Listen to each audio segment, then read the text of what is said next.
अहमदनगर जिल्हा परिषद आणि पंचायत समिती निवडणुकीच्या रणधुमाळीला आता वेग आला आहे. पुणतांबा येथे विरोधी पक्षनेते नामदार राधाकृष्ण विखे पाटील यांची प्रचार सभा डॉक्टर बाबासाहेब आंबेडकर चौकामध्ये संपन्न झाली. एसटी आरक्षण आणि मुस्लिम समाजाला आरक्षण काँग्रेस सरकारने दिले होते.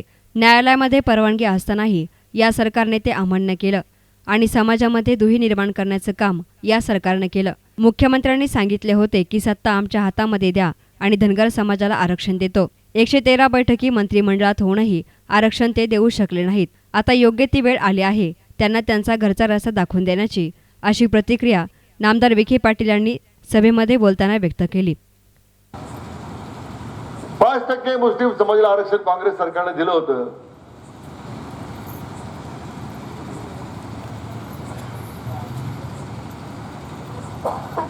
ते 5% आरक्षण सुद्धा न्यायालयाने मान्य केलेले काढून घेतलं आणि सगळ्यात मोठा अन्याय आमच्या मुस्लिम समाजावर त्याने केला.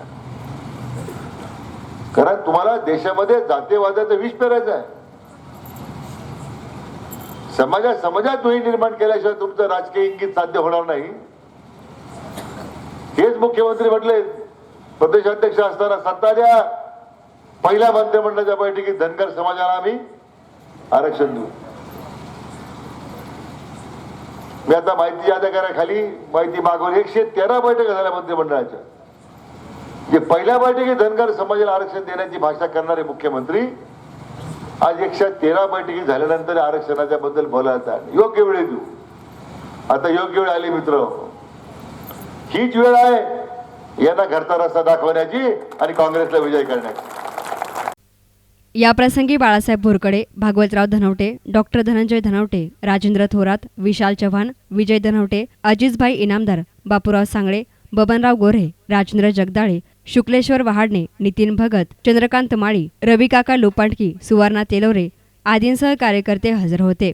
दरम्यान राहाता तालुक्यामधील एकरुक येथे विरोधी पक्षनेते नामदार राधाकृष्ण विखे पाटील यांची प्रचार सभा संपन्न झाली.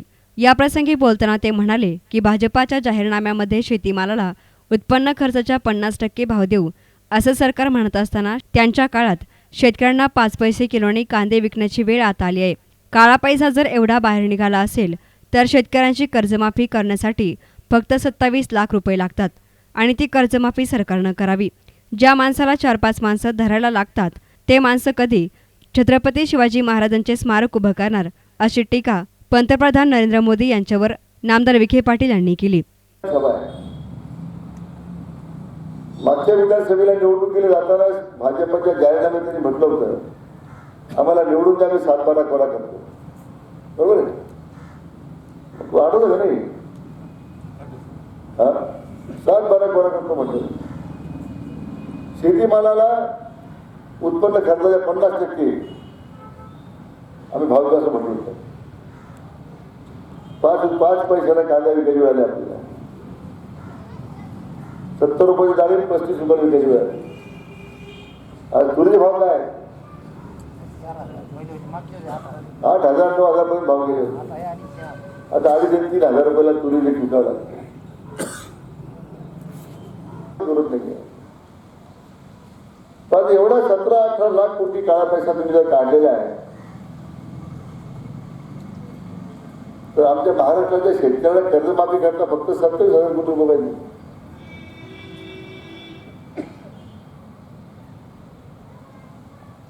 गेल्या महिन्यामध्ये प्रधानमंत्री मुंबईला आले. महाराष्ट्राचं आराध्य दैवत छत्रपती शिवाजी महाराजांच्या स्मारकाच्या भूमिपूजन आले. बरे फोटो पेपरला ते 4-5 मोदीला गाळून धरलेले. मग समुद्र पत्रिका पेपर फोडा नाही. 4-5 लोक त्यांनी धरलेले आहे. आता 4-5 लोक त्यांना धरायला लागतात समुद्रात पडण्यापासून. ते कधी छत्रपती शिवाजी महाराज स्मारक उभं करायचे. या प्रसंगी डॉक्टर धनवटे, जालिंदर गाढवे, देवेंद्र भवर, लता थोरात, गणेश थोरात, आनंदा पगारे, रघुनाथ बोर्डे, दिगंबर भवर, गोरक्षनाथ मोरे, रवींद्र गायधने, जयवंत गायधने आदींसह कार्यकर्ते मोठ्या संख्येनं हजर होते. न्यूज रिपोर्टर अविनाश डोके, एस9 मीडिया, राहाता.